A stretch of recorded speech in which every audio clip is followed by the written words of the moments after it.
कुंज बिहारी गोपीनाथ वल्लभ गिरिवरधारी।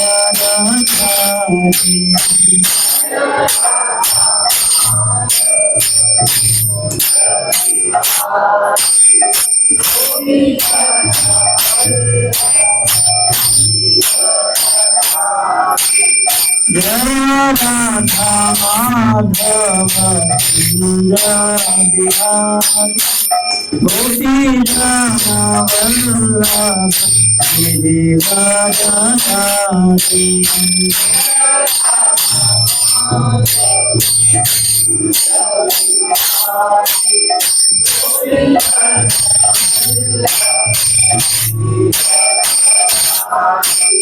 यशोदानंदन गजानन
नाम संकीर्तन की।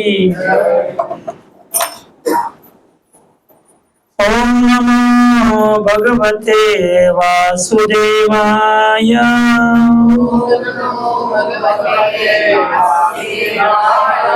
ओम नमो भगवते वासुदेवाय।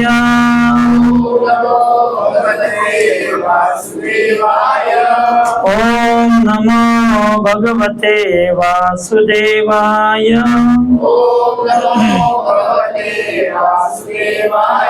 नारायणं नमस्कृत्य नरं चैव नरोत्तमं देवीं सरस्वतीं व्यासं ततो जयमुदीरये नष्टप्रायेषु भद्रेषु नित्यं भागवत सेवया भगवते उत्तम श्लोके भक्तिर्भवति नैष्टिकी कृष्णाय वासुदेवाय देवकी नंदनाय च नंदगोपकुमाराय गोविंदाय नमो नमः। ओम ज्ञानंदस्य ज्ञानांजनशलाकया चक्षुरुन्मिलितं येन तस्मै श्रीगुरवे नमः। श्रीचैतन्यमनोभीष्टं स्थापितं येन भूतले स्वयं रूप कदा मह्यं ददाति स्वपदान्तिकं। वन्देऽहं श्रीगुरो श्रीयुतपदकमलं श्रीगुरुवैष्णवांश श्रीरूपं साग्रजातं सहगणा रघुनाथान्वितं तं सजीवं साद्वैतं सावधूतं परिजनसहितं कृष्णचैतन्यदेवं श्रीराधा कृष्णपादान् सहगणा ललिता श्रीविशाखान्वितांश नमो विष्णुपदाय कृष्णपृष्ठाय भूतले श्रीमते भक्तिवेदांत स्वामिनिति नामिने नमस्ते सरस्वते देवे गौरवाणी प्रचारिणे निर्विशेष शून्यवादी पाश्चात्यदेशतारिणे हे कृष्ण करुणा सिंधु दीनबंधो जगत्पते गोपेश गोपिका कांत राधा कांत नमोस्तुते तप्त कांचन गौरांगी राधे वृंदावनेश्वरी वृषभानुसुते देवी प्रणमामि हरिप्रिये वाञ्छाकल्पतरुभ्यश्च कृपा सिन्धुभ्य एव च पतितानां पावनेभ्यो वैष्णवेभ्यो नमो नमः। नमो महावदान्याय कृष्ण प्रेम प्रदायते कृष्णाय कृष्ण चैतन्य नामिने गौरतिषे नमः। जय श्री कृष्ण चैतन्य प्रभु नित्यानंद श्री अद्वैत गदाधर श्रीवासादि गौर भक्त वृंद हरे कृष्णा कृष्णा कृष्णा हरे हरे हरे राम राम राम हरे हरे।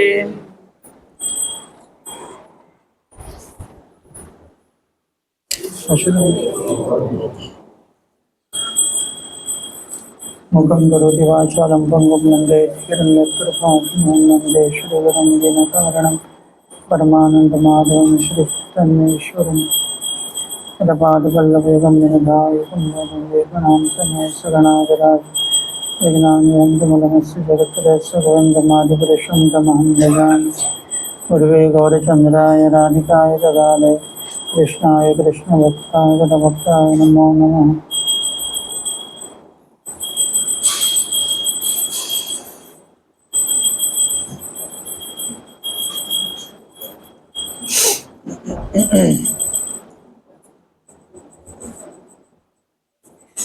हरे कृष्णा।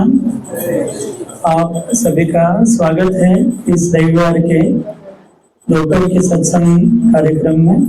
हम अंतर्राष्ट्रीय कृष्ण भवनामृत संघ इस्कॉन के संस्थापक आचार्य श्रील प्रभुपाद जी की तरफ से आप सभी का हार्दिक स्वागत करते हैं।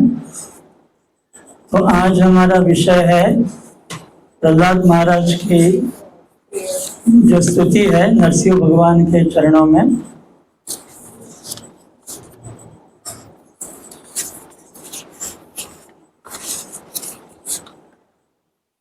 तो ये जो स्तुति है श्रीमद् भागवत के सप्तम स्कंद के 9वें अध्याय में आती है।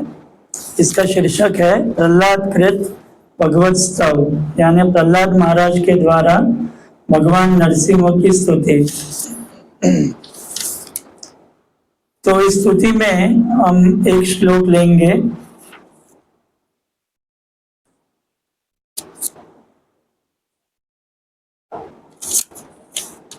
प्रहलाद महाराज नरसिंह भगवान को कह रहे हैं कि मन्ने धनाभिजन रूप तप श्रुतोज तेज प्रभाव बल पौरुष बुद्धि योगा नारायणाय ही भवन्ति परस्य पुंसो भक्त्या तुतोष भगवान गजयूथपाय। इसका अर्थ हम जानेंगे, मराठी में मैं पढ़ूंगा। तात्पर्य और धन्यवाद श्रील प्रभुपाद जी के द्वारा। श्रील प्रभुपाद जी की जय। श्री प्रल्हाद उवाच, प्रल्हाद महाराज म्हणाले, मन्ने मी मानतो धन अभिजन श्रेष्ठ कुळातील जन्म रूप सौंदर्य तप तपश्चर्या श्रुत वेदाभ्यासामुळे प्राप्त होणारे ज्ञान ओज इंद्रिय सामर्थ्य तेज शारीरिक तेज प्रभाव बल शारीरिक शक्ती पौरुष दक्षता बुद्धी योग सामर्थ्य नाही आराधनाय संतुष्ट करण्यासाठी ही खरोखर भवंती आहेत परस्य दिव्यत्वाचे पुंसा भगवंत भक्त्या केवळ भक्तिमय सेवेने तुतोष संतुष्ट झाले होते। भगवंत गजयूथपाय हत्तींचा राजा गजेंद्र। प्रल्हाद महाराज पुढे म्हणाले, एखादा मनुष्य धनवान उच्च कुळात जन्मलेला तसेच सौंदर्य तपस्या विद्या इंद्रिय सामर्थ्य तेज प्रभाव शारीरिक सामर्थ्य दक्षता बुद्धी आणि योग शक्ती या गुणांनी संपन्न असू शकतो, पण माझ्या मते या सर्व गुणांद्वारे देखील तो भगवंतांना संतुष्ट करू शकत नाही।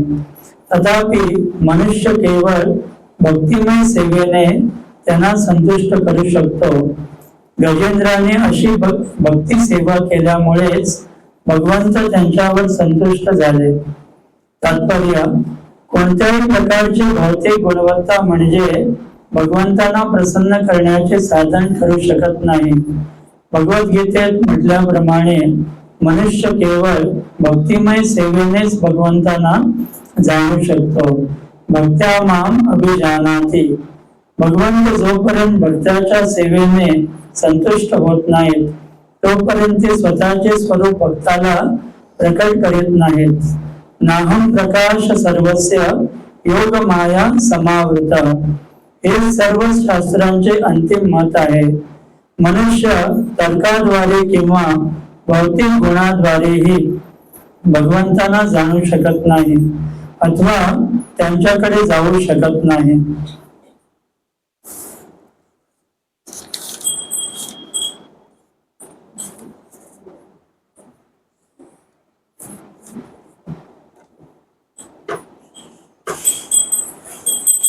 श्री श्री जगन्नाथ बलभद्र सुभद्रा महारानी सुदर्शन की, श्री श्री विठ्ठल रखुमाई की, गुरु परंपरा की, पाद की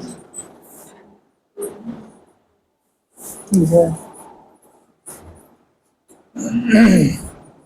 तो यहाँ पे नरसिंह भगवान की स्तुति प्रहलाद महाराज कर रहे हैं और जिसके द्वारा नरसिंह भगवान पूर्णतः प्रसन्न हुए। और आने वाले 30 तारीख को नरसिंह चतुर्दशी है, इसके उपलक्ष्य में हमने ये विषय लिया है। तो यहाँ पे प्रहलाद महाराज कह रहे हैं कि अगर किसी व्यक्ति के पास धन है और साथ में अच्छे कुल में जन्म हुआ उसका और बहुत सारा धन है और रूप भी है सौंदर्य है और बहुत तपस्या करने वाला व्यक्ति है और बहुत विद्वत्ता उसके पास है, शास्त्र का ज्ञान है और शारीरिक तेज है, बल है और प्रभाव है, उसका प्रभाव सामर्थ्यशाली व्यक्ति है। और साथ में योग अष्टांग योग में भी पारंगत है। तो ये सभी गुण भगवान को आकर्षित नहीं करते। यानी अगर कोई व्यक्ति बहुत धनी है और बहुत रूपवान है और उसके पास बहुत उसके पहचान वाले लोग हैं और साथ में उसका अष्टांग योग में भी सिद्ध है, तो ये सब गुण जो है, उच्च कुल में उसका जन्म हुआ है और बहुत बुद्धि है, शास्त्र का भी ज्ञान है, तो भगवान क्या कह रहे हैं प्रहलाद महाराज कि ये सभी गुण आपको आकर्षित नहीं करते। तो किससे भगवान आकर्षित होते हैं? भक्ति के द्वारा। और उदाहरण भी देते हैं प्रहलाद महाराज कि जैसे गजेंद्र ने भगवान को प्राप्त किया। गजेंद्र कौन थे? इस शरीर में थे, हाथी के। और हाथी जो है इतना होशियार प्राणी उसको नहीं माना जाता। हाथी यानी एक प्रकार का जड़ प्राणी है और इतनी बुद्धि नहीं है हाथी को एक प्रकार से, और शरीर भी इतना भारी है, वो इतना ज्यादा स्पीड से भी नहीं दौड़ सकता जितना शेर या बाघ दौड़ सकते हैं। और साथ में बहुत सारे उसके अंदर ऐसे त्रुटियां हैं, लेकिन गजेंद्र जो थे वो हाथी के शरीर में होते हुए भी भगवान को प्राप्त किया उन्होंने, क्योंकि गजेंद्र को मगर ने पकड़ा था पानी में। त्रिकुट पर्वत में जो समुद्र है क्षीर सागर में, उस त्रिकुट पर्वत के क्षीर सागर के पास गजेंद्र को एक मगरमच्छ ने पकड़ा था और 1000 वर्ष तक युद्ध चला और गजेंद्र आखिर में परास्त हो गए, पूरी तरह से थक गए। तब उन्हें मन में स्मरण आया कि जो पहले वो स्तुति अर्पण कर रहे थे, पहले के जन्म में वे इंद्रदुम्न महाराज थे और एक बार एक ऋषि शायद अगस्त उनके आश्रम में आए और उन्होंने देखा कि गजेंद्र उनको सम्मान नहीं किया, तो वो वास्तविक ध्यान में थे, लेकिन इन्होंने बुरा मान लिया और उन्होंने श्राप दिया कि आप एक हाथी के समान जड़ अवस्था में हो, आप हाथी बन जाओ। तो इंद्रदुम्न महाराज जो है उन्हें हाथी का शरीर प्राप्त हुआ उस श्राप के कारण, लेकिन उस शरीर में भी वे उनको स्मरण भगवान की कृपा से हुआ कि वो एक स्तोत्र हमेशा गाते थे मनुष्य शरीर में जब वो राजा थे, और वो अवस्था में भी उनको शरीर में हाथी के वो स्तोत्र याद आया भगवान की कृपा से। तो इससे हम जान सकते हैं कि हम जो कुछ भक्ति करते हैं वो हम भूलते नहीं हैं, भले हम शरीर चेंज हो, हमारा अगले शरीर हमारा जो मिलेगा, हमारी इस शरीर में जो हमने भक्ति की है वो आगे बढ़ेगी, कैरी फॉरवर्ड होती है, कम उसमें नहीं होती, उसमें बढ़ोतरी होती है। तो गजेंद्र जो थे उनको ये स्मरण आया, जो स्तुति वो भगवान की करते थे वो हाथी के शरीर में भी वो मन में स्मरण आया। तो उन्होंने मन में चिंतन किया और उस तालाब में एक कमल पुष्प थे, उसमें से कमल उन्होंने उठाया और अपनी सूंड से भगवान को अर्पण करते हुए स्तुति अर्पण की। तब भगवान वहां पर आए गरुड़ के साथ और उन्होंने मगरमच्छ का उद्धार किया, सुदर्शन से उसका गला काट दिया, तो मगरमच्छ का भी उद्धार हुआ और गजेंद्र को अपने साथ अपने धाम लेके गए। उस शरीर को हाथी के उन्होंने शंख चक्र गदा पद्मधारी पार्षद बने गजेंद्र, और भगवान के साथ उनके साथ वो वैकुंठ गए। तो यहाँ पर उदाहरण देते हैं प्रहलाद महाराज कि हालांकि कोई व्यक्ति बहुत धन से, अपने रूप सौंदर्य से या बुद्धि से, ये सभी चीजों से भगवान को प्राप्त नहीं कर पाएगा, अगर उसके हृदय में भक्ति नहीं है तो ये सभी चीज जो है भगवत प्राप्ति के लिए अनुकूल नहीं है। लेकिन अगर कोई व्यक्ति भले ये सब चीज उसके पास नहीं हो, धन न हो, रूप न हो और उच्च जाति में जन्म न हो या ज्यादा पढ़ा लिखा न हो और बल ना हो शरीर में, फिर भी वो भक्ति के द्वारा भगवान को प्राप्त कर सकता है, जैसे गजेंद्र ने प्राप्त किया। तो हम एक एक उदाहरण देखेंगे। जैसे प्रहलाद महाराज कहते हैं कि जो धन है, हम उदाहरण में देखते हैं जो हिरण्यक्ष जो था और हिरण्यकशिपु दोनों भाई थे, लेकिन दोनों असुर थे और ये पहले जय विजय थे, वैकुंठ में द्वारपाल थे, लेकिन चतुर कुमार के शाप के कारण ये दोनों असुर परिवार में जन्म हुआ उनका, और 3 जन्म उनको असुर परिवार में जन्म लेना पड़ा। उनको चॉइस दिया था 7 जन्म भक्त के परिवार में भक्ति कर सकते हैं और बाद में फिर से वैकुंठ में आ सकते हैं, लेकिन अगर दूसरा चॉइस था 3 जन्म असुर परिवार में जन्म होके बाद में वैकुंठ में प्रवेश मिलेगा। तो उनको ज्यादा जन्म इस भौतिक जगत में बिताना वो नहीं चाहते थे, इसके लिए 3 जन्म वो असुर बनने के लिए तैयार थे, क्योंकि उसके बाद उनको भगवत धाम लौटने के लिए उनको मौका मिल रहा था। तो यहाँ पर हम देखते हैं हिरण्याक्ष जो था, हिरण्य यानी सोना और अक्षय यानी जिसकी आंखें हमेशा सोने के ऊपर रहती है, यानी वो हमेशा देखता था कि सोना कहाँ पर है और सोना ढूंढता रहता था। और इतना सोना उसने इकट्ठा किया कि जो पृथ्वी का जो बैलेंस है वो बिगड़ गया, क्योंकि भगवान ने ऐसी व्यवस्था की है कि बैलेंस करने के लिए ऐसे सभी चीज रखे हैं, जैसे पर्वत, सोना, चांदी, बड़े बड़े पत्थर और वृक्ष, जिससे पृथ्वी का बैलेंस बना रहे। तो हिरण्याक्ष ने इतना सोना लूटा पृथ्वी का कि वो बैलेंस बिगड़ गया और पृथ्वी जो है गर्भोदक सागर में गिर गई, अपनी कक्षा से नीचे आई। तो हाँ, उस समय में वराह भगवान प्रकट हुए और उन्होंने पृथ्वी की रक्षा की, फिर से अपने कक्षा में रखा पृथ्वी को और हिरण्याक्ष का वध किया।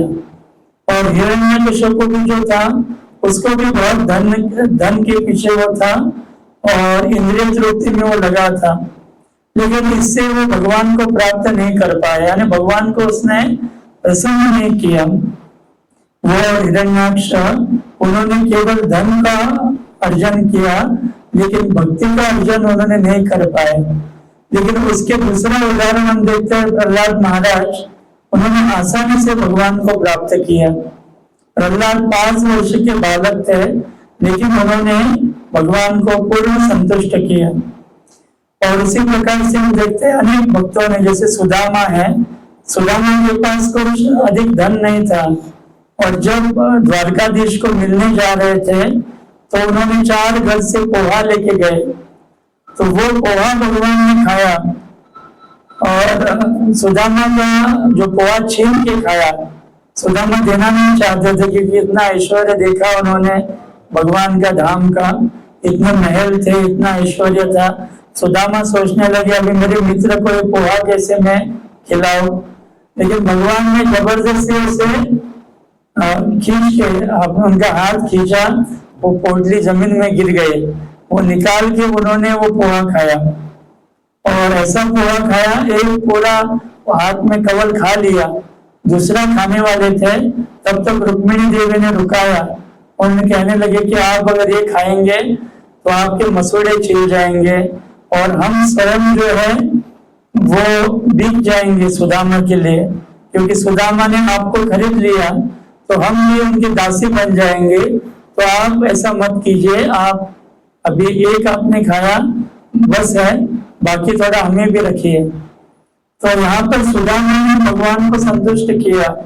और सुदामा के पास क्या था, बड़ा घर भी नहीं था, झोपड़ी थी, खाने के लिए 2 समय का अन्न भी नहीं था, और साथ में बहुत सारे, ऐसा नहीं कि बहुत बल था शरीर में, बहुत क्रूर था, बहुत शरीर से अशक्त था सुदामा।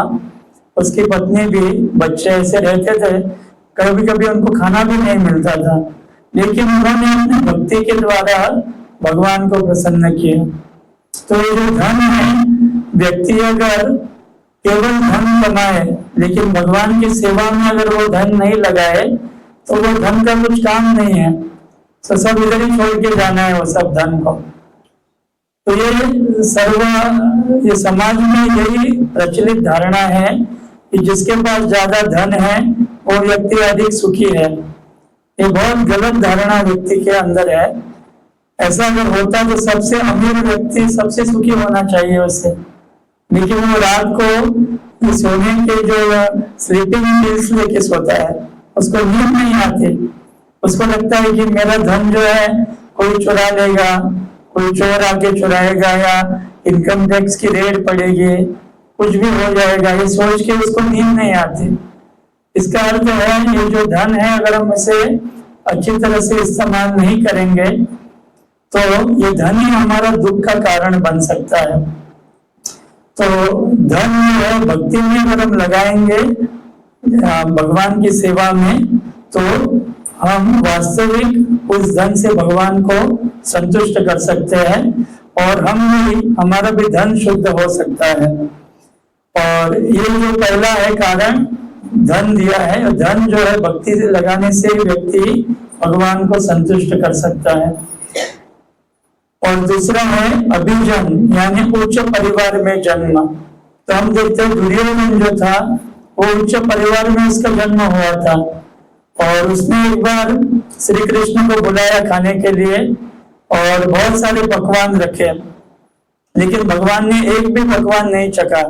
भगवान ने कहा कि हे दुर्योधन, तुम्हारे हृदय में मेरे प्रति कुछ प्रेम नहीं है तो मैं यहाँ पर खा नहीं सकता, और दूसरा मुझे भूख भी नहीं लगी है। दो कारण से कोई व्यक्ति किसके पास भोजन के लिए जाता है, एक तो वो व्यक्ति के हृदय में प्रेम होना चाहिए जो खाने के लिए बुला रहा है, और दूसरा उसे भूख होनी चाहिए। तो भगवान कहते हैं कि दोनों मुझे नहीं है तो मैं यहाँ से निकलता हूँ। अभी भगवान ने पानी भी नहीं पिया। दुर्योधन ने बहुत बड़ा प्रदर्शन करके रखा था, बहुत सारा वस्तुएं रखे थे और डेकोरेशन किया था, सब सजाया था भगवान के लिए, लेकिन अपना ऐश्वर्य भगवान को दिखाना चाहता था।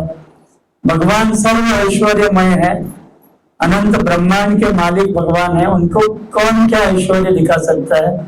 लेकिन इस प्रकार से वो दिखा रहा था तो भगवान वहां से चले गए और विदुर की जो झोपड़ी थी बाजू में दुर्योधन के महल के बाहर, वहां जाके विदुरानी के मुख से वो केले की छिलके खाने लगे। विदुरानी केले की छिलके खिला रही है, अंदर का जो पार्ट है विदुरानी फेंक रही है भगवान को देखते हुए।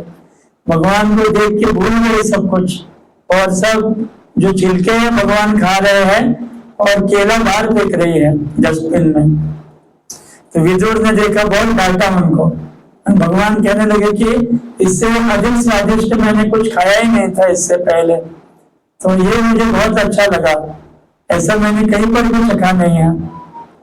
तो यहाँ पर हम देखते हैं उच्च परिवार में दुर्योधन था और बहुत ऐश्वर्य था, लेकिन वो भगवान को प्रसन्न नहीं कर पाया।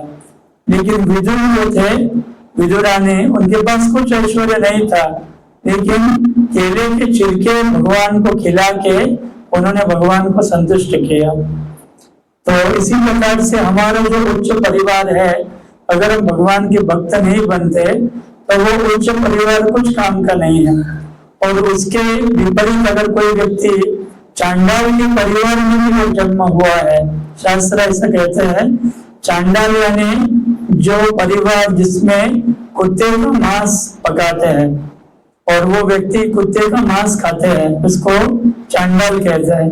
तो अगर ऐसे चांडाल परिवार में अगर कोई व्यक्ति भगवान का भक्त बने तो वो ब्राह्मण से भी श्रेष्ठ है। अगर कोई व्यक्ति केवल परिवार ब्राह्मण परिवार में जन्म है लेकिन भगवान का भजन नहीं करता है, भगवान का शरणागत भक्त नहीं है, तो ऐसा ब्राह्मण जन्म कुछ काम का नहीं है। लेकिन उसके विपरीत अगर कोई व्यक्ति कुत्ते का मांस खाने वाले परिवार में भी जन्मा हुआ है लेकिन वो भगवान की भक्ति कर रहा है तो वो ब्राह्मण से श्रेष्ठ है। तो इस प्रकार से हम देखते हैं आगे प्रहलाद महाराज कहते हैं कि कोई व्यक्ति रूप से अगर बहुत सुंदर व्यक्ति है और उस रूप के द्वारा भगवान को संतुष्ट नहीं कर सकता अगर उसके हृदय में भगवान के प्रति प्रेम या भक्ति नहीं है। तो हम देखते हैं जो रावण था वो बहुत सुंदर था दिखने के लिए, बहुत रूपवान था। ऐसा नहीं कि उसको सींग थे और पूंछ थी, ऐसा नहीं था, बहुत सुंदर था दिखने में, लेकिन वो भगवान रामचंद्र को प्रसन्न नहीं कर पाया और सीता माता का अपहरण करके उसने बहुत बड़ा अपराध किया और भी बहुत सारे अपराध उसने किए।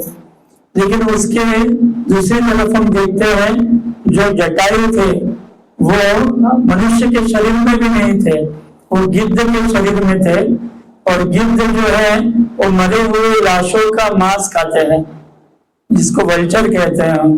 तो ऐसे गिद्ध के शरीर में जटायु ने रावण के साथ युद्ध किया और पूरी शक्ति से उन्होंने युद्ध किया और माता सीता की रक्षा करने का प्रयास किया। तो उस प्रयास में रावण ने उसके पंख काट दिए, जटायु धराशायी हुए, लेकिन पूरे प्रयास उन्होंने किया माता सीता की रक्षा करने के लिए। तो आखिर में भगवान जब वहां पर पहुंचे तो रावण तो हालांकि सीता को लेके गए थे, लेकिन प्रभु रामचंद्र ने इस जटायु को अपने पास रखा और अंत संस्कार जटायु के अपने हाथों से किए। स्वयं अपने जो पिता है दशरथ महाराज के अंत संस्कार राम भगवान नहीं कर पाए, लेकिन जटायु के अंत संस्कार भगवान रामचंद्र ने किए। तो यहाँ पर हम देखते हैं रावण इतना सुंदर था लेकिन उस सौंदर्य का कुछ उपयोग नहीं हुआ क्योंकि उसके हृदय में भगवान के प्रति भक्ति नहीं थे। लेकिन जटायु जो था हालांकि गिद्ध के शरीर में था लेकिन उन्होंने भगवान राम को प्रसन्न किए। और उसी के साथ हम देखते हैं तपस्या। आगे प्रहलाद महाराज कहते हैं अगर कोई व्यक्ति तपस्या करता है लेकिन उस तपस्या में भगवान के प्रति भक्ति नहीं है तो वो तपस्या भी कुछ काम की नहीं है।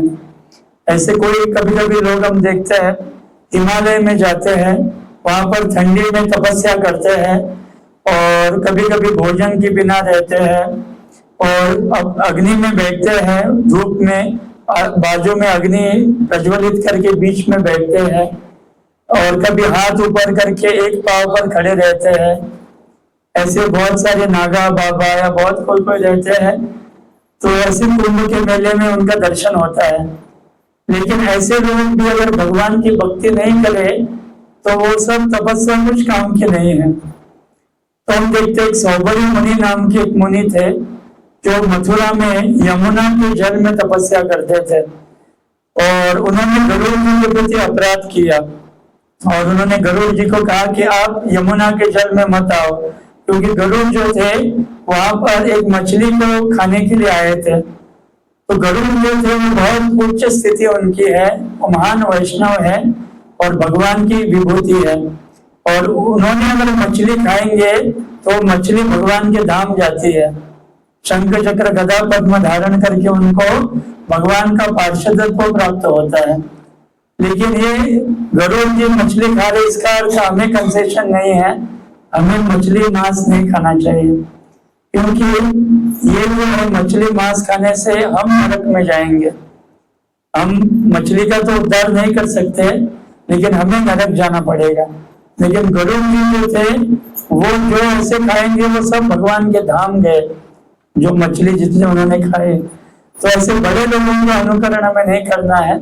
तो सौबरी मुनि जो है वे उन्होंने अपराध किया गरुड़ जी का, जो भगवान विष्णु के वाहन है, भगवान विष्णु उनके ऊपर बैठते हैं। तो उन्होंने उनको कहा कि आप यहाँ पर मत आइए और यहाँ अगर आएंगे तो आपकी मृत्यु होगी।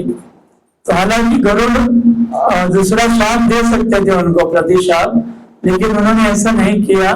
उन्होंने वो सह लिया और वहां से चले गए। तो इस प्रकार से लेकिन अपराध होने के कारण बहुत बड़ा वैष्णव अपराध हुआ सौबरी मुनि के द्वारा। और इसके कारण क्या हुआ, जो पानी के अंदर वो थे तपस्या कर रहे थे, उन्होंने देखा दो मछलियों का मिलन पानी के अंदर, और उन्होंने लगा कि मछलियां कितनी सुखी है और इतने आनंद में है, तो मैं भी अगर विवाह करूंगा मैं भी सुखी हो जाऊंगा। और ये सोच के वे पानी के अंदर हजारों वर्ष तपस्या कर रहे थे। वो पानी के बाहर आए यमुना के पवित्र जल के, और मथुरा के राजा जो थे मंदाता उनके पास गए और उन्होंने कहा कि मुझे आपकी कन्या से विवाह करना है। तो राजा कहने लगे इनका रूप देख के, क्योंकि तपस्या से पूरे वो शरीर उनका कृश वो बहुत वीक हो गए थे और बहुत बूढ़े लग रहे थे। तो उन्होंने सोचा कि मेरी एक भी कन्या उनसे विवाह करने के लिए तैयार नहीं होगी। तो उन्होंने कहा कि आप देखिए मेरी कोई कन्या आपसे विवाह करेंगे तो आप जरूर कीजिए, ऐसे उन्होंने उनसे कहा। तो उन्होंने जान गए सौभरी कि ये मेरा रूप देख के कर रहे हैं। तो योग सामर्थ्य से वो युवा हो गए और युवा बन गए 16 साल के। तो 16-20 साल के वो लग रहे थे। तो उनकी जो 50 कन्याएं थी, जब उनको देखा कि सब कन्याएं उनसे विवाह करने के लिए तैयार हो गई, तो सब 50 कन्याओं के साथ उन्होंने विवाह किया। और बाद में हर एक के द्वारा उनको 100 पुत्र हुए। तो इस प्रकार से 5000 पुत्र उनको हुए और पूरा उनका भजन दूर हो गया, यानी भजन नहीं कर रहे थे ध्यान आदि, और पूरे संसार में फंस गए। तो बाद में उनके ध्यान में आया कि मैं कैसे फंस गया।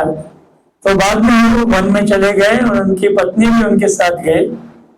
तो इस उदाहरण से हम देखते हैं कि तपस्या के द्वारा भगवान को उन्होंने प्रसन्न नहीं कर पाए, और केवल भक्ति के द्वारा भगवान प्रसन्न होते हैं, इससे हम जान सकते हैं। जैसे चैतन्य लीला में वहां पर एक ब्राह्मण था जो श्रीवास आंगन में चैतन्य महाप्रभु अपने जो सहचर थे अपने पार्षदों के साथ कीर्तन करते थे घंटों घंटों रात में, और ऐसे कीर्तन में सबको प्रवेश नहीं था। जो भगवान के विशेष भक्त है उनको ही प्रवेश मिलता था। तो एक समय में एक ब्रह्मचारी थे जो केवल दूध पीते थे। तो उन्होंने इच्छा प्रकट की श्रीवास पंडित से कि मुझे भी चैतन्य महाप्रभु का जो नृत्य है और संकीर्तन में भाग लेना है। तो बहुत बार ऐसे कहने से श्रीवास पंडित तैयार हुए और एक जगह पे उन्होंने अपने घर में उनको छिपाया। तो जैसे ही चैतन्य महाप्रभु का संकीर्तन चालू हुआ, थोड़े समय उन्होंने नृत्य किया, कीर्तन किया, और बाद में वो सोचने लगे कि आज मुझे इतना उत्साह नहीं आ रहा है, कोई ऐसा व्यक्ति यहाँ पर है जो जिसके हृदय में मेरे प्रति भक्ति नहीं है। तो उन्होंने ढूंढना शुरू किया और बाद में ये जो ब्रह्मचारी है उन्हें प्राप्त हुआ। तो उन्होंने कहा कि आप यहाँ से चले जाओ, यहाँ पर आप रुकोगे तो मैं आगे कीर्तन नहीं करूंगा, नृत्य करूंगा नहीं। तो उन्हें वहां से बाहर निकालना पड़ा तो ब्रह्मचारी को। तो ब्रह्मचारी सोच रहे थे कि मैं दूध पी रहा था, हर दिन तपस्या कर रहा था, लेकिन मुझे ऐसी तपस्या से क्या लाभ, क्योंकि भगवान इससे प्रसन्न नहीं हुए। और ऐसे ही शोक में होता तभी जो सर्वज्ञ भगवान है, सब जो जानता है सबके हृदय में, वो जान गए कि ये ब्रह्मचारी जो है उसे शोक हुआ है और वो जान चुका है कि तपस्या के द्वारा मेरी प्राप्ति संभव नहीं है। तो उन्होंने अपने पार्षद को कहा और उन्होंने कहा कि आप इसको फिर से लेके आओ, श्रीवास पंडित को कहा। तो जब उनको लेके आए, चैतन्य महाप्रभु ने उनको कहा कि केवल और केवल मेरे शुद्ध भक्ति से ही मुझे प्राप्त किया जा सकता है और दूसरा कोई उपाय नहीं है। और उन्होंने अपने चरण कमल उस ब्रह्मचारी के मस्तक पे रखे और उन्होंने कहा कि आप जो है आपको मेरी शुद्ध भक्ति प्राप्त होगी, क्योंकि आपको जान गए कि मेरी भक्ति जो है केवल इस मार्ग से नहीं संभव है, तपस्या और अन्य मार्ग से, और केवल किसी भक्त के संपर्क से ही ये प्राप्त हो सकती है। तो श्रीवास पंडित के संपर्क में ये ब्रह्मचारी थे, इसके कारण उनके ऊपर भी चैतन्य महाप्रभु ने कृपा की। इस प्रकार से प्रहलाद महाराज कहते हैं कि श्रुत यानी बहुत विद्या से भी भगवत प्राप्ति संभव नहीं है।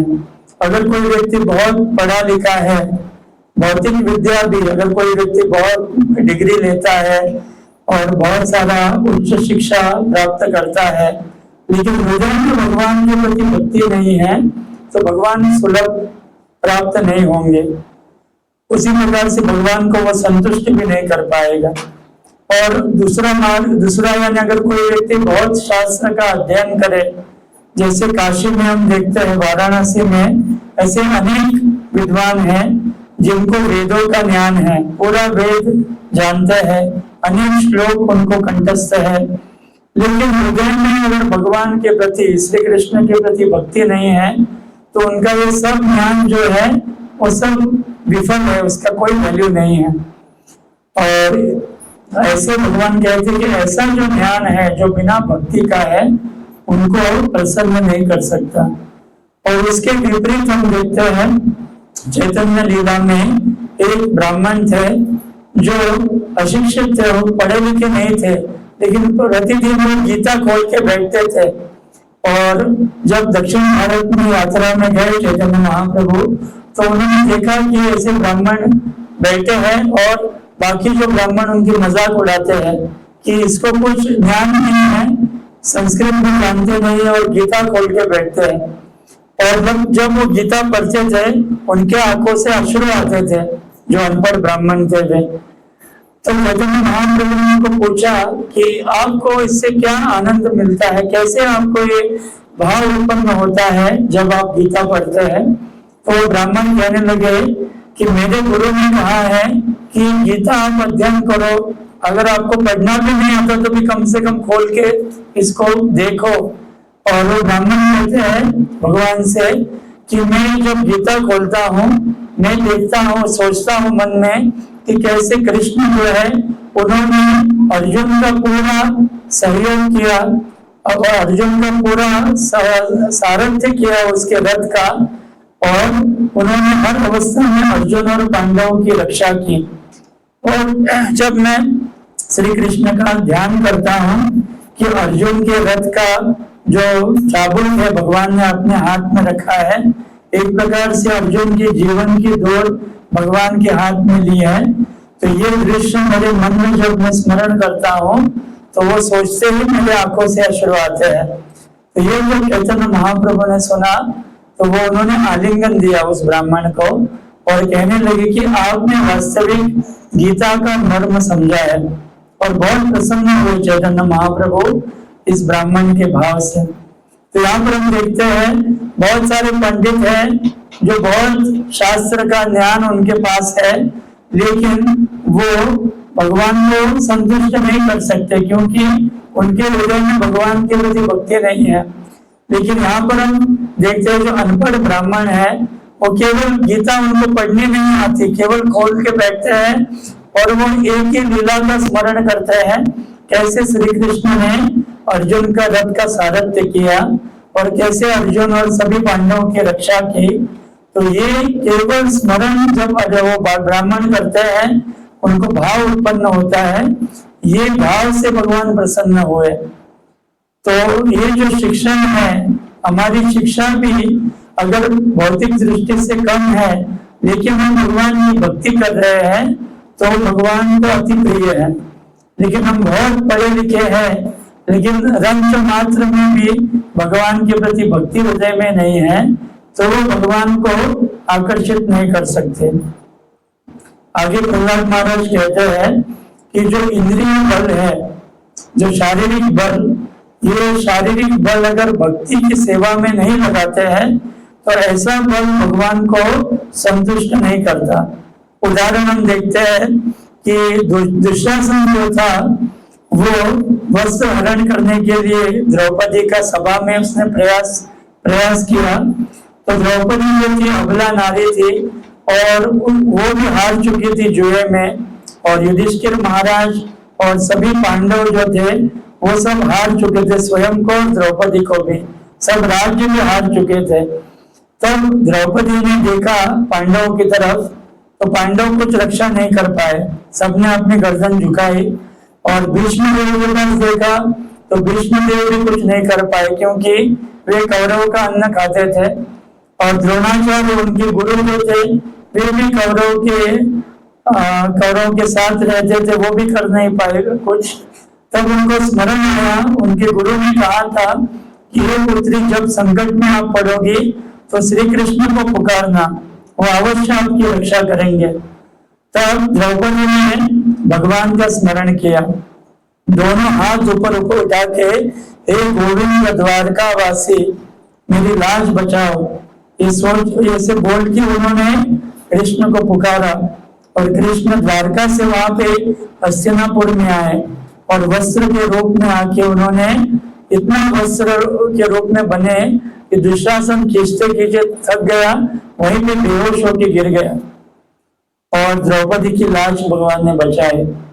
और हम देखते हैं द्रौपदी अबला नारी है और दुशासन जो था उसके शरीर में 10,000 हाथियों की शक्ति थी और द्रौपदी के पास कितनी अबला स्त्री थी, उसके पास कैसे समर्थ था, लेकिन भगवान ने स्मरण उसने किया और भगवान वहां पर उपस्थित हुए। और दूसरी तरफ हम देखते हैं द्रौपदी ने भगवान को कैसे प्रसन्न किया। उनके पास हालांकि इतनी शक्ति नहीं है, लेकिन भक्ति में इतनी शक्ति होती है कि द्रौपदी ने केवल गोविंद करके पुकारा, एक बार पुकारा, हे गोविंद, एक बार पुकारने से भगवान को दौड़ के आना पड़ा। अपना द्वारका का सिंहासन छोड़ के, रुक्मिणी के साथ बैठे थे, वो छोड़ के वहां पर आना पड़ा।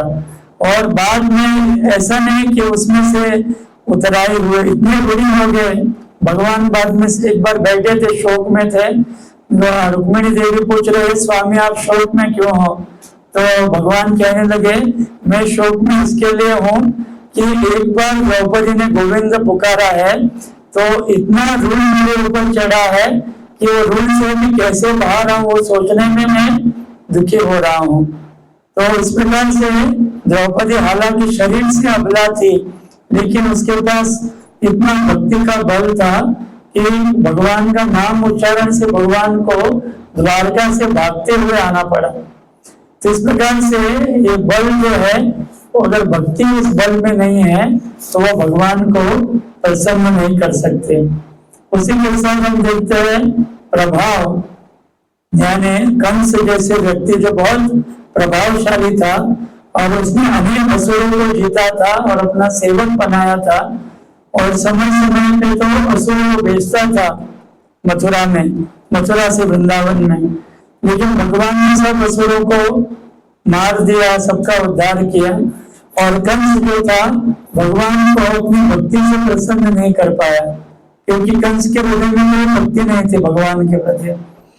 लेकिन जो ब्रजवासी थे, ब्रजवासी ने भगवान को प्रसन्न किया। ब्रजवासी के पास क्या था? एक छोटा घर था, झोपड़ी थी, कुछ गौवे थी और वो गोबर से घर को सींचती थी, आंगन को, और दूध निकालती थी और कोई भी धन नहीं था, ये सब उनका धन था। लेकिन उनके हृदय में उनकी भक्ति थी भगवान के प्रति कि वे कृष्ण को कहती थी कि थोड़ा सा माखन में देती हूँ, आप मुझे नाच के दिखाओ। तो कृष्ण नाचने लगते थे। थोड़ा सा माखन के लिए कृष्ण बहुत समय तक नाचते थे और बाद में उनको थोड़ा सा माखन ब्रजवासी गोपियां देती थी। तो इस प्रकार से ब्रजवासियों के पास कुछ भौतिक धन नहीं था, लेकिन उनके हृदय में भक्ति होने के कारण जो भगवान जो सबको नचाते हैं, कोटि कोटि ब्रह्मांड में सब जीव कर्म के द्वारा नाच रहे हैं भगवान के द्वारा। ऐसे भगवान को नाचने, स्वयं भगवान कब नाचते हैं? जब भक्त उनको नचाते हैं। तो इन भक्तों के पास कुछ नहीं है उनको देने के लिए भौतिक दृष्टि से, लेकिन जो भक्ति उनके हृदय में थी उसके कारण भगवान नाचने लगे। तो उसी प्रकार से भगवान झूठा भी खाते हैं भक्तों का, क्योंकि भक्तों को प्रेम से देते हैं। तो जो भगवान बड़े बड़े यज्ञ में स्वीकार नहीं करते, ऐसे भगवान अपने भक्तों का झूठा खाते हैं। तो ऐसे जो प्रभाव है ब्रजवासियों के द्वारा हम देखते हैं वो कितना प्रभावशाली है कि जिन्होंने सबको कंट्रोल में रखा है, जो भगवान ने, उनको ब्रजवासी अपने कंट्रोल में रखते हैं। तो कौन श्रेष्ठ हुआ, ब्रजवासी हो या भगवान? रजवासी हुए। तो रजवासी भगवान से श्रेष्ठ है क्योंकि वो भगवान को अपने कंट्रोल में रखते हैं। और वो कंट्रोल क्या है? प्रेम का कंट्रोल है। प्रेम से भगवान को वो अपने कंट्रोल में रखते हैं। तो इस प्रकार से आगे हम प्रहलाद महाराज कहते हैं कि बुद्धि द्वारा भी अगर वो बुद्धि भगवत भक्ति युक्त नहीं है तो वो बुद्धि के द्वारा भी भगवान को कोई व्यक्ति प्रसन्न नहीं कर सकता। तो ऐसे अनेक तथाकथित बुद्धिजीवी लोग हैं समाज में, लेकिन अंत में वो क्या कहते हैं कि भगवान नाम के कोई व्यक्ति नहीं है और भगवान निराकार है, और ऐसे भगवान के विषय में बोलते रहते हैं। तो ऐसी बुद्धि क्या काम की जो भगवान का आकार ही न माने। तो ऐसा व्यक्ति जो स्वयं को बहुत बुद्धिमान मानता है और भगवान के सुंदर स्वरूप का वो अनादर करता है, तो वास्तविक वो दुर्बुद्धि व्यक्ति है। बहुत उसके पाप का इतना भार है कि वो पाप के वजह से भगवान के सुंदर रूप को नहीं मान रहा है। और उसके विपरीत हम देखते हैं कि एक सरस्वती नाम की छोटी सी लड़की थी प्रभुपाद के समय में। तो प्रभुपाद जी एक बार बैठे थे और उनके पास 2-3 व्यक्ति आए, वो साइंटिस्ट थे। तो उन्होंने पूछा कि आपको पता है कि पूर्ण पुरुषोत्तम कौन है, सबसे बड़े व्यक्ति भगवान कौन है? तो व्यक्ति कहने लगे कि ऐसे भगवान ऐसे कोई नहीं होता है, ये सब मान्यता है, ऐसे कह के बोलने लगे।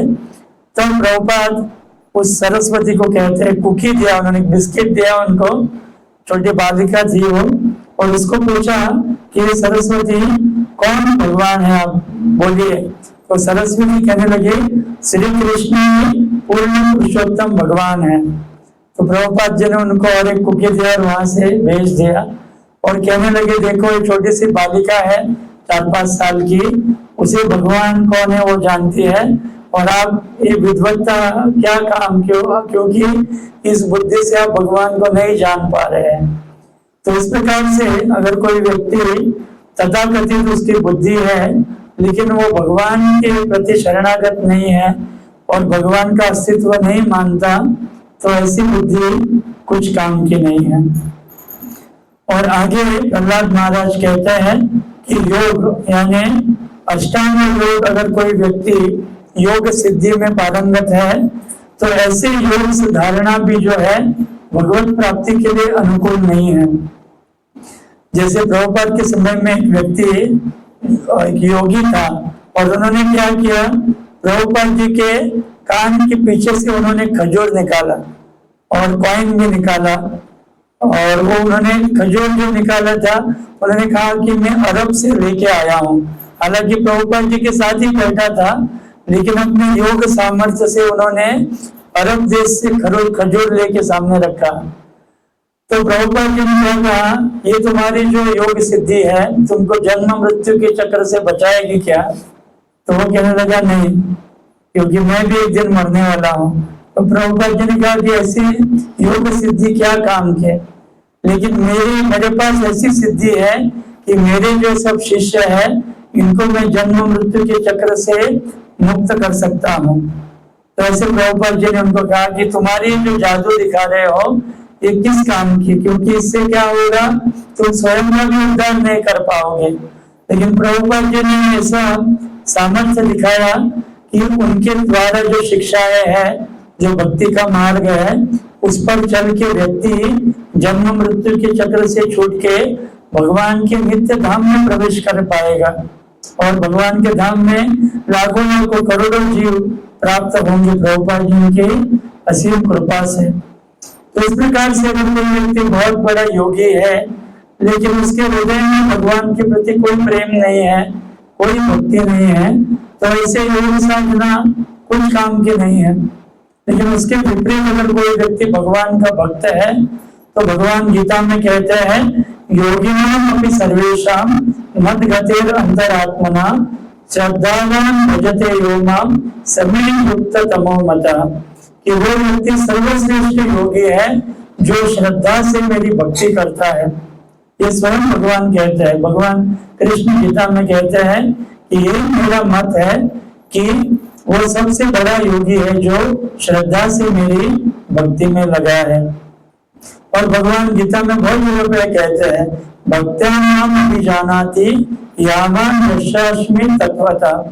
जो व्यक्ति मैं और किसी बाकी प्रकार से नहीं जाना जाता, ना योग साधना से, ना किसी ध्यान धारणा से या ज्ञान योग से और कर्म कांड से, केवल मैं भक्ति के द्वारा सुलभ हूँ, भगवान कहते हैं। और जब हम इस प्रकार से भक्ति करते हैं तब भगवान कहते हैं कि आगे चल के ऐसा जो भक्ति योगी है वो मेरे नित्य धाम गोलोक वृंदावन में प्रवेश करता है। तो इस प्रकार से प्रहलाद महाराज स्तुति अर्पण करते हैं, जिसमें वो कहते हैं नरसिंह भगवान से कि ये सब जो मार्ग है या जो व्यक्ति ये सब चीज प्राप्त करता है, धन, उच्च परिवार में जन्म और सौंदर्य और प्रभाव और शक्ति, बुद्धि और बहुत सारा विद्वत्ता, ये मार्ग अगर इसमें भक्ति नहीं है तो कभी भी भगवान को वो ऐसा व्यक्ति संतुष्ट नहीं कर पाएगा। लेकिन अगर कोई व्यक्ति उसके हृदय में भगवान के प्रति भक्ति है तो ये सब चीज अगर उसके पास नहीं भी है तो भी वो भगवान को पूरी तरह से संतुष्ट कर सकता है, जैसे गजेंद्र ने भगवान को संतुष्ट किया। तो ऐसे प्रहलाद महाराज स्तुति करते हैं और आगे अलग अलग प्रकार से भगवान के विषय में वो और कह रहे हैं, लेकिन हमारे पास समय का अभाव है तो यहाँ पर मैं रुकना चाहूंगा। और आने वाले बृहस्पतिवार को नरसिंह चतुर्दशी है, तो सायंकाल तक उपवास होता है, सूर्यास्त तक। तो आप प्रयास कीजिए बिना जल के उपवास करना, या अगर हो सके तो जल पी के भी कर सकते हैं, और उससे भी अगर नहीं है तो आप फल खा के कर सकते हैं, और अधिकाधिक भगवान के नामों का जप आप कर सकते हैं। और कल एकादशी भी है, तो एकादशी भी वैष्णव को करनी चाहिए, क्योंकि एकादशी अगर कोई व्यक्ति एकादशी को अन्न खाता है तो एकादशी के दिन अन्न खाने से सब पाप हमें लग जाते हैं, जैसे खून करने का पाप, ब्राह्मण की हत्या करने का, और चोरी का पाप, और बड़े बड़े जितने पाप है वो एकादशी को केवल अन्न खाने से प्राप्त होता है। तो एकादशी को हमें चावल या दाल और ऐसे गेहूं, ऐसे अनेक जो अन्न धान्य हैं वो नहीं खाने चाहिए, क्योंकि भगवान विष्णु ने स्वयं पाप पुरुष को अन्न में स्थान दिया है। और जो व्यक्ति एकादशी को अन्न खाता है तो इसको सब पाप लग जाते हैं। तो एकादशी को हमें बहुत सारी चीज भगवान ने खाने के लिए दिए हैं, जैसे फल दिए हैं, दूध दिए हैं, दूध के अलग अलग प्रकार है, और हम पपाया खा सकते हैं, कच्ची पपाया का सब्जी कर सकते हैं, आलू की सब्जी कर सकते हैं, या मूंगफली खा सकते हैं उबाल के, और तेल में जब या वड़ी खा सकते हैं, तो वड़ी का डोसा भी कर सकते हैं, वड़ी का उपमा भी कर सकते हैं, इतना सब चीज है। और उसमें ग्राउंडनट ऑयल इस्तेमाल कीजिए, और या कोकोनट ऑयल, बाकी ऑयल तो एकादशी को यूज नहीं होता। तो ऐसी थोड़ी तपस्या करेंगे और अधिक नाम जप करेंगे तो हम शुद्ध रहेंगे और भगवान को संतुष्ट हम करेंगे। तो प्रयास कीजिए एकादशी का पालन करने के लिए। तुकाराम महाराज कहते हैं, ज्यासी आवड़े एकादशी तो जित्यासी नरकवासी। जिसको एकादशी पसंद नहीं है वो जिंदा अवस्था में नरक में रहने समान, यानी वो नरक में रह रहा है, यानी एकादशी को अन्न खा रहा है तो मानो वो नरक में है, नरक का वासी अभी इसी अवस्था में है। ज्यासी नावरे है व्रत तो जित्यासी त्याही नरक तेही भीत।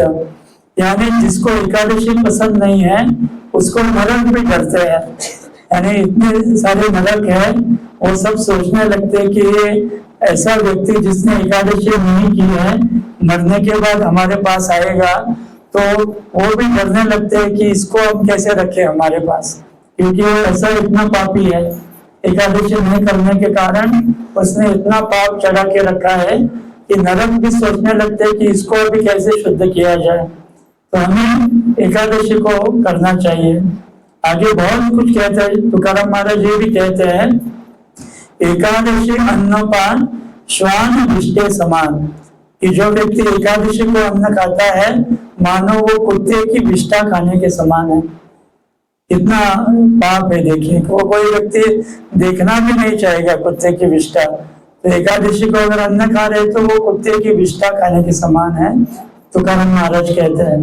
तो हमें प्रयास करना चाहिए कि एकादशी का हमें पालन करना चाहिए। थोड़ी सी तपस्या है, ज्यादा नहीं है, और ज्यादा जप करना चाहिए, जिससे हम भगवान को प्रसन्न करते हैं, पाप से भी हम दूर रहते हैं। और दूसरे दिन एकादशी का उपवास छोड़ना होता है, जिसको पारण कहते हैं द्वादशी में, तो उस समय में आप उपवास छोड़ सकते हैं। और ऐसे भी कहते हैं कि जो व्यक्ति शेविंग करता है तो एकादशी को आप थोड़ा संभल के करना चाहिए, खून भी आने से वो एकादशी भंग हो सकती है।